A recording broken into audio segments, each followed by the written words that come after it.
Hello my dear students, welcome to Mahant Mudana YouTube channel.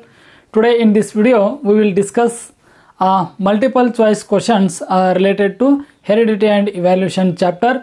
My dear students, I will continuously upload videos related to SSLC exam. So if you want this type of videos, please subscribe my channel, and also in description box there is a Telegram channel link. So click on Telegram channel link and join Telegram channel.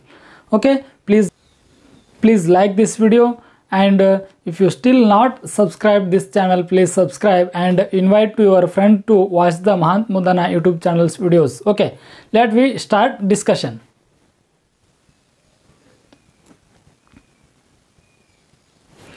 My dear students, in previous video you commented to repeat the 8th question. Okay, so I am going to repeat the 8th question. 8th question is, each trait how much versions in each child?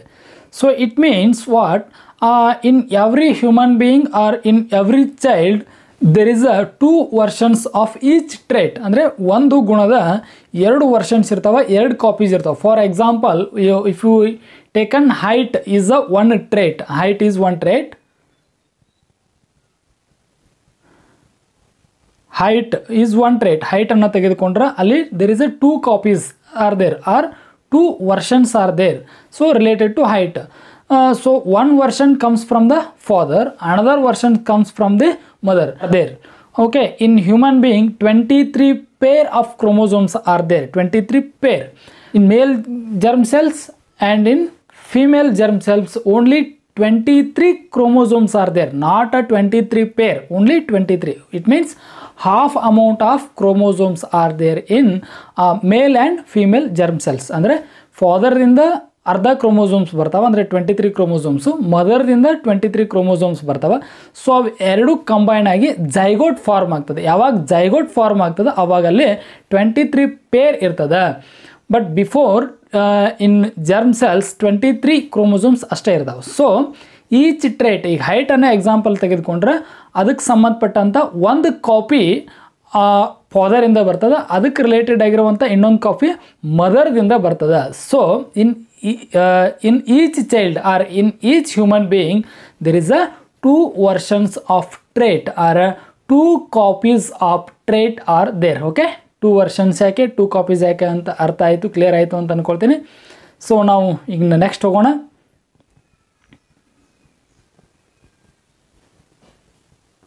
So the next question is 10th one. Which plant used by Mendel for his law of inheritance? Which plant, ಯಾವ ಪ್ಲ್ಯಾಂಟನ್ನು ತನ್ನ experiment ಒಳಗಡೆ use ಮಾಡ್ಕೊಳ್ತಾನೆ ಅನ್ನುವಂಥದ್ದು. If you know the answer please comment in comment box. Options: A hibiscus plant, mushroom plant, beans plant, and option D pea plant. The correct answer is pea plant. He uses the pea plant in his experiment. Next question is 11th one. Which method used Mendel to produce progeny by tall plant and short plant? Please understand the question. Which method used Mendel to produce progeny or offspring or next generation by tall plant and short plant? He uses the one tall plant and another short plant. Which method? If you know the answer, please comment in comment box. Options: A. Self-pollination, B. Cross-pollination, option C. Tissue culture, option D. Fertilization. So Mendel used the method cross-pollination to produce progeny by tall and short plant, because this is the tall plant, this is the short plant. These are separate 2 plants. The cross-pollination means the pollens are transferred from one flower to another flower. Okay, or one plant's flower to another plant's flower. Okay, so this is the cross pollination. Are you understood? Cell pollination means pollens are transfers from anther to stigma in the same flower. In the same flower, pollens are transferred from anther to stigma in the same flower, that is a self pollination. ಒಂದೇ ಫ್ಲವರಲ್ಲಿರುವಂಥ ಪೋಲನ್ಸು ಆ್ಯಂಥರ್ದಿಂದ ಸ್ಟಿಗ್ಮಾಗೆ transfer ಆದರೆ ಅದು self ಪಾಲಿನೇಷನು.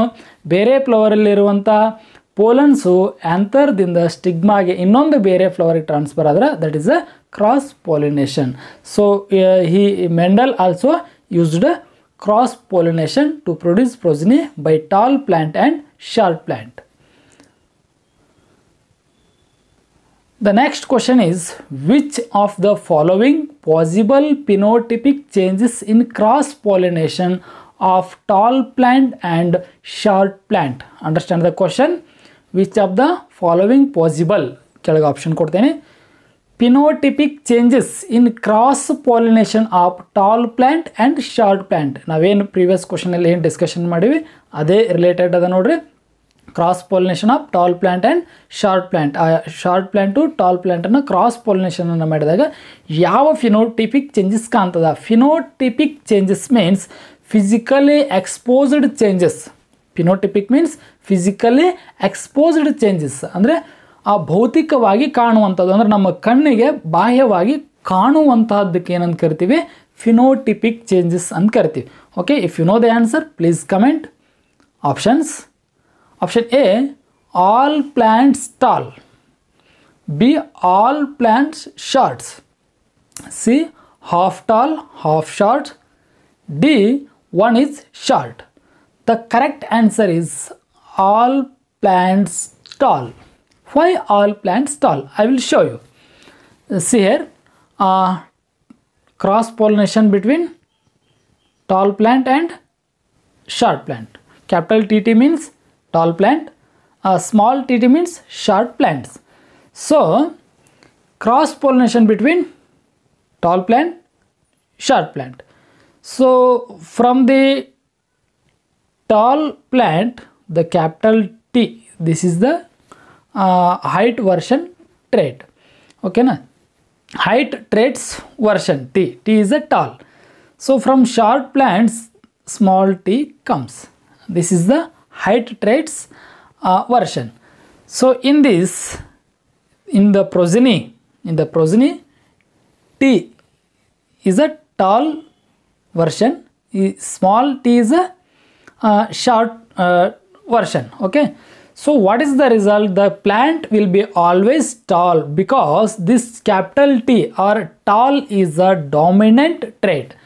This small t or a shortness is a recessive traits.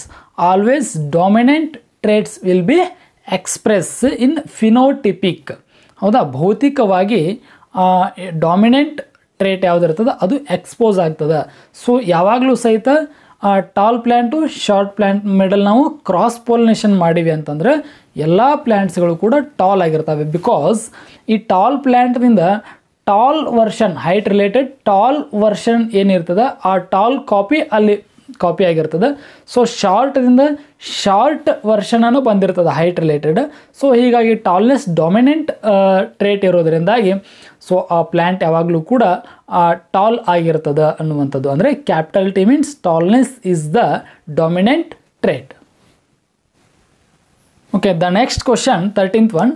Which of the following is found by Mendel's experiment? Which of the following is found by Mendel's experiment? So okay, let's see the options, and after if you know the answer you may comment in comment box. So options: option A, both parent traits will be expressed. Both parent traits will be expressed. Option B, only one of the parental trait will be expressed. Option C, only father trait will be expressed. Option D, only mother trait will be expressed. The right answer is B. Right answer is B. Only one of the parental trait will be expressed. Only one parental trait. In previous question I told you. So there are two versions are there. Each trait related to each trait. If you taken height as example, height is a one trait. There is a two versions or two copies are there. One copy comes from the mother, another copy comes from the father. If the tallness came from the father, if the shortness came from the mother, tallness will be express, tallness version will be express. ನಿಮಗೆ ಗೊತ್ತಲ್ಲ, ಎರಡೂ express ಆಗ್ಲಿಕ್ಕೆ ಸಾಧ್ಯ ಇಲ್ಲ. ಒಂದು ಮಗು short ಆಗಬೇಕು, height ಆಗಲಿಕ್ಕೆ ಸಾಧ್ಯ ಇಲ್ಲ. ಮಗು ಶಾರ್ಟ್ ಆದರೂ ಆಗಬೇಕು ಅಥವಾ ಟಾಲ್ ಆದರೂ ಆಗಬೇಕು. ಸೊ ಶಾರ್ಟ್ನೆಸ್ ಮದರ್ದಿಂದ ಬಂತು ಅಂದರೆ, ಟಾಲ್ನೆಸ್ ಫಾದರ್ದಿಂದ ಬಂತು ಅಂತಂದರೆ, ಟಾಲ್ನೆಸ್ ಡಾಮಿನೆಂಟ್ ಟ್ರೇಟ್ ಇರೋದ್ರಿಂದ ಟಾಲ್ನೆಸ್ ಏನಾಗ್ತದೆ, ಎಕ್ಸ್ಪ್ರೆಸ್ ಆಗ್ತದೆ. ಆ ಮಗು ಹೈಟ್ ಬೆಳೀತದ, ಟಾಲ್ ಆಗಿ ಬೆಳೀತದ. So only one trait will be expressed. It may be either from the mother, it may be either from the father. ಫಾದರ್ದಿಂದ ಬಂದಿದ್ದಾದರೂ ಆಗಿರ್ಬೋದು, ಮದರ್ದಿಂದ ಬಂದಿದ್ದಾದರೂ ಆಗಿರ್ಬೋದು, ಯಾವುದಾದ್ರೂ ಒಂದು ಏನಾಗ್ತದೆ, ಎಕ್ಸ್ಪ್ರೆಸ್ ಆಗ್ತದೆ. So the correct answer is option B, only one of the parental trait will B expressed. So the next question, 14th one, in Mendel experiment, the result of self-pollination of both parental plants and F1 all tall plants. Understand the question? In Mendel experiment, the result of self-pollination ಆಗ್ತದೆ ಇಲ್ಲಿ. self-pollination of both parental plants. ನಾವು first ಏನು parental plants ನೋಡ್ತೀವಿ ಅದು parental plants and F1 all tall plants. The result ಏನಾಗಿರ್ತದೆ? Let me see the options. If you know the answer, please comment in comment box. Option A, progeny of parental plants are all tall. Progeny of parental plants are all shorts. Progeny of F1 plants are all tall. Progeny of F1 plants are all shorts. The correct answer is option A. Progeny of parental plants are all tall. So parental plants in the self pollination ಮಾಡಿದಾಗ ಏನು progenies ಬರ್ತಾವ, ಆ progenies always all tall. That is the result of Mendel experiment using a self pollination method. Okay, that is the correct answer. So we will go next question. The 15th one, in Mendel experiment, the result of self pollination of F1 all tall plants. This is also same question as 14th question. In Mendel experiment, the result of self pollination of F1 all tall plants. Let me see the options. Option A, progeny of F1 plants are all tall. Okay, progeny of F1 plants are all shorts. Progeny of F1 plants are too tall, too shorts. Option D, progeny of F1 plants ratio or progeny of F1 plants are 3 tall, 1 short. If you know the answer, please comment in comment box. The correct answer is option D. Option D, progeny of F1 plants are 3 tall, 1 short. In previous video, we discussed one question, the phenotypic ratio of Mendel experiment and outcome of Mendel experiment. In that question, we see the correct answer 3 tall, 1 short.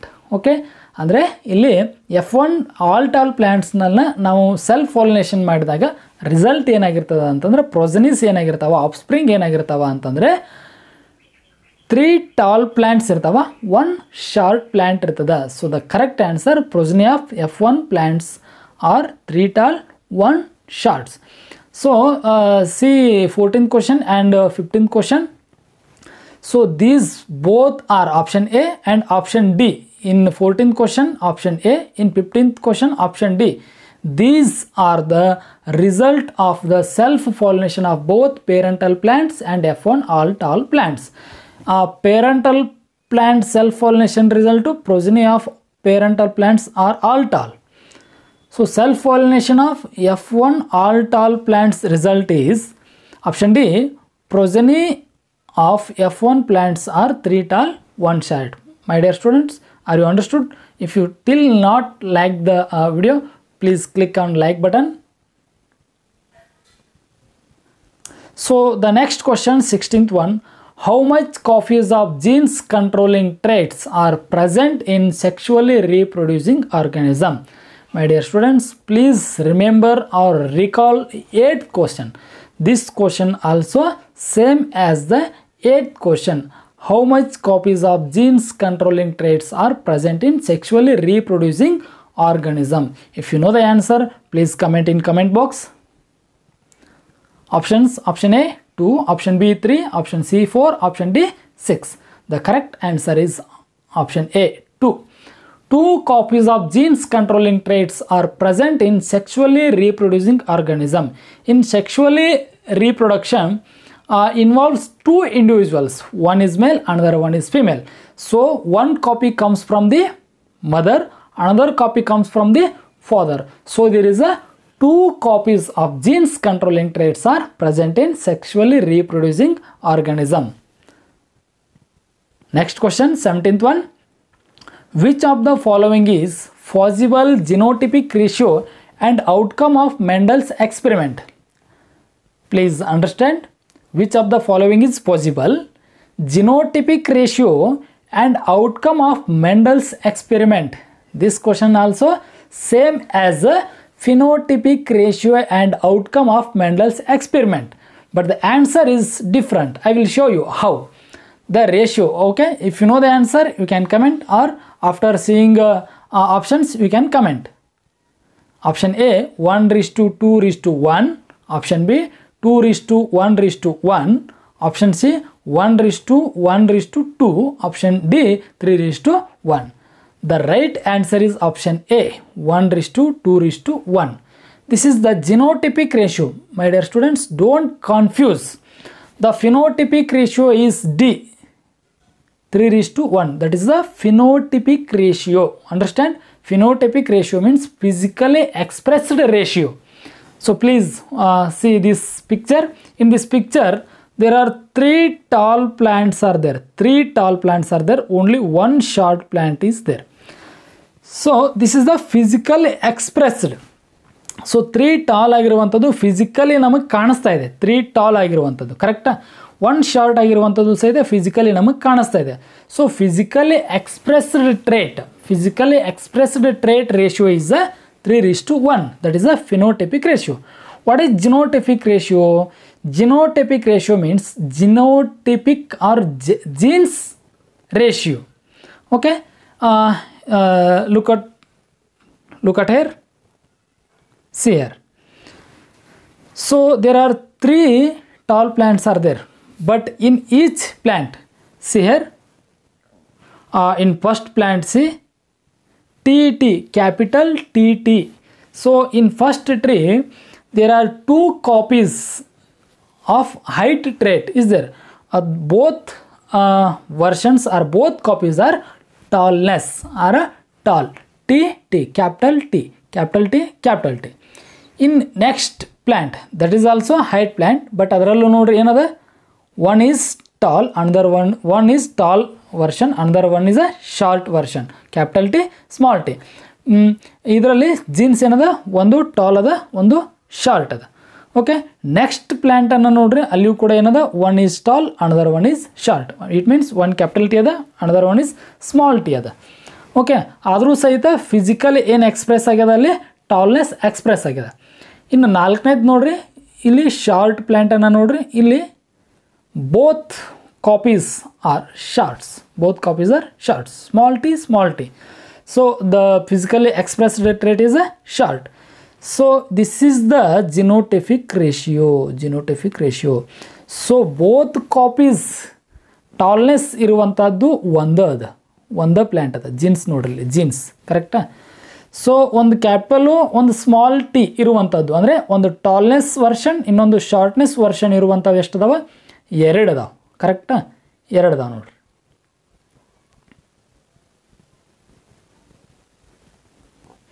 So 2 ಅದಾವ. So ratio is a 2.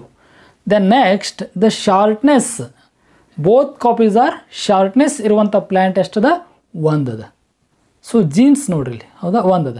So 1:2:1 ಅಂದರೆ 1 both tallness ಇರುವಂಥ plant, 2 1 tallness and another one is shortness trait or genes ಇರುವಂಥ plant.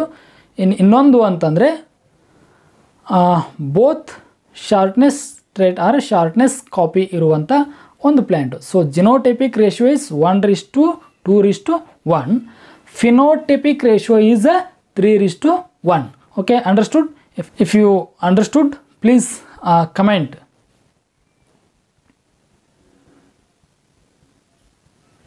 The next question is 18th one. According to Mendel explanation, which one is the short plant? According to Mendel explanation, which one is the short plant? This is a very easy question. See the options. If you know the answer, please comment your answer in comment box. So option A, TT, capital TT. Option B, capital T, small t.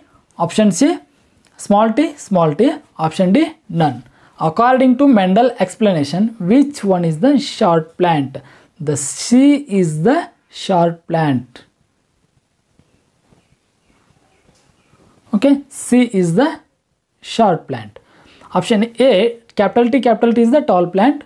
Option B, capital T small t is the also tall plant. Only small t is the short plant. Okay, so why not this one? This one, because there is a tallness is a dominant trait, so obviously always the plant will be tall. So the next question, 19th one, find out which one is the correct result of Mendel experiment. Find out which one is the correct result of a Mendel experiment. So the options are here. See the options, and if you know the answer, please comment your answer in comment box. Option A, single copy of T is, single copy of capital T is, capital T means a tallness version or a tallness copy. Single copy of capital T is enough to make the plant tall. Both copies have to be capital T. It means both copies have to be tallness for plant to be tall. Option C, single copy of small t. It means single copy of shortness is enough to make the plant short. Option D, none of the above. The correct answer is option A, the single copy of capital T. It means tallness is enough to make the plant tall. ಈಗ ಒಂದು ಟ್ರೀಯಲ್ಲಿ ಒಂದು single single copy of tallness ಇದ್ರೂ ಕೂಡ ಆ tree ಏನಾಗಿರ್ತದೆ, ಆ plant ಏನಾಗಿರ್ತದೆ, ಟಾಲ್ ಆಗಿರ್ತದೆ. ಫಿನೋಟಿಪಿಕ್ ಆಗಿ ಅದು ಟಾಲ್ನೆಸ್ಸನ್ನು ಎಕ್ಸ್ಪ್ರೆಸ್ ಮಾಡ್ತದೆ. ಹೀಗಾಗಿ ಸಿಂಗಲ್ ಕಾಪಿ ಟಿ ಇದ್ದರೆ ಎನಫ್, ಸಾಕು. Both copies have to be tallness. Both copies tallness ಇರಲೇಬೇಕಂತಿಲ್ಲ. ಬೋತ್ ಕಾಪೀಸ್ ಟಾಲ್ನೆಸ್ ಇದ್ದರೆ ಅದು ಆಬ್ವಿಯಸ್ಲಿ ಟಾಲ್ ಆಗೇ ಇರ್ತದೆ ಪ್ಲ್ಯಾಂಟ್. ಬೋತ್ ಕಾಪೀಸ್ ನೀಡಿಲ್ಲ. ಸಿಂಗಲ್ ಕ್ಯಾಪಿಟಲ್ ಟಿ ಅಂದರೆ ಸಿಂಗಲ್ ಟಾಲ್ನೆಸ್ ವರ್ಷನ್ ಇದ್ರೂ ಕೂಡ ಅದು ಟಾಲ್ ಆಗೇ ಇರ್ತದೆ. ಬಟ್ ಒಂದು ಪ್ಲ್ಯಾಂಟ್ ಶಾರ್ಟ್ ಆಗಬೇಕು ಅಂದರೆ, ಶಾರ್ಟ್ ಆಗಿರಬೇಕು ಅಂದರೆ ಅಲ್ಲಿ both copies have to be shortness version. Shortness ಇರಬೇಕು ಅಂದರೆ ಸ್ಮಾಲ್ ಟಿ ಇರಬೇಕು, ಅಂದರೆ ಮಾತ್ರ ಆ ಪ್ಲ್ಯಾಂಟ್ ಶಾರ್ಟ್ ಆಗಿರ್ತದೆ. ಸಿಂಗಲ್ ಕಾಪಿ ಇದ್ದರೆ ಆಗೋದಿಲ್ಲ. See here, this is a tall plant. This is also tall plant. This is a short plant. So short plant ಆಗಬೇಕು ಅಂದರೆ ಬೋತ್ ಶಾರ್ಟ್ನೆಸ್ ಕಾಪೀಸ್ ಇರಬೇಕು, ಶಾರ್ಟ್ನೆಸ್ ವರ್ಷನ್ ಇರಬೇಕು, ಸ್ಮಾಲ್ ಟಿ ಟಿ ಇರಬೇಕು. So tallness ಆಗಬೇಕು ಅಂತಂದರೆ both capital T or both tallness versions ಇದ್ದರೂ tall ಆಗಿರ್ತದೆ. Only single capital T or single version tallness ಇದ್ದರೂ ಕೂಡ ಆ ಪ್ಲ್ಯಾಂಟು ಟಾಲ್ ಆಗಿರ್ತದೆ. ಮೈ ಡಿಯರ್ ಸ್ಟೂಡೆಂಟ್ಸ್, ಈ ಒಂದು ವಿಡಿಯೋದೊಳಗಡೆ ಪ್ರತಿಯೊಂದು ಕೀ ಆನ್ಸರ್ ನಿಮಗೆ ಕರೆಕ್ಟಾಗಿ ಅರ್ಥ ಆಗ್ತಾ ಇದೆ. ಪ್ರತಿಯೊಂದು ಸಹಿತ ಎಕ್ಸ್ಪ್ಲನೇಷನ್, ಅನಾಲಿಸಿಸ್ ಕರೆಕ್ಟ್ ಸಿಗ್ತಾ ಇದೆ ಅಂತ ಅಂದ್ಕೊಳ್ತೀನಿ. ಈ ವಿಡಿಯೋ ಇಷ್ಟ ಆಗ್ತಾ ಇದ್ರೆ ದಯವಿಟ್ಟು ಲೈಕ್ ಮಾಡೋದ್ರ ಜೊತೆಗೆ ಕಮೆಂಟನ್ನು ಮಾಡಿರಿ. ನೀವು ಮಾಡುವಂಥ ಕಮೆಂಟ್ ನನಗೆ ಎನ್ಕರೇಜನ್ನು ಮಾಡ್ತದೆ ನೆಕ್ಸ್ಟ್ ಸೈನ್ಸ್ ರಿಲೇಟೆಡ್ ಹೆಚ್ಚು ವಿಡಿಯೋಗಳನ್ನು ಮಾಡಲಿಕ್ಕೆ. ಯಾಕಂದರೆ ನಾನು ಮಾಡುವಂಥ ವಿಡಿಯೋ ನಿಮಗೆ ಅಂಡರ್ಸ್ಟ್ಯಾಂಡ್ ಆಗ್ತಾ ಇದೆ ಇಲ್ಲೋ ಅನ್ನುವಂಥದ್ದು ಭಾಳ important. If you are understanding, please comment your opinion and subscribe my channel. And please ನಿಮ್ಮ ಸ್ನೇಹಿತರಿಗೂ ಕೂಡ ಶೇರ್ ಮಾಡಿರಿ. ಮಹಾಂತ್ ಮುದ್ದಾನ ಯೂಟ್ಯೂಬ್ ಚಾನಲ್ ಅದ, ಅಲ್ಲಿ ಇಂಥ ಒಳ್ಳೊಳ್ಳೆ ವಿಡಿಯೋಗಳು ಬರ್ತಾವೆ ಅಂತೇಳಿ ಅವ್ರನ್ನೂ ಕೂಡ ಇನ್ವೈಟ್ ಮಾಡಿ ಅವ್ರಿಗೂ ಕೂಡ ನಮ್ಮ ಚಾನಲನ್ನು ಸಬ್ಸ್ಕ್ರೈಬ್ ಮಾಡ್ಕೊಳ್ಳಿಕ್ಕೆ ಹೇಳ್ರಿ. ತಮಗೆಲ್ಲರಿಗೂ ಕೂಡ ಧನ್ಯವಾದಗಳು.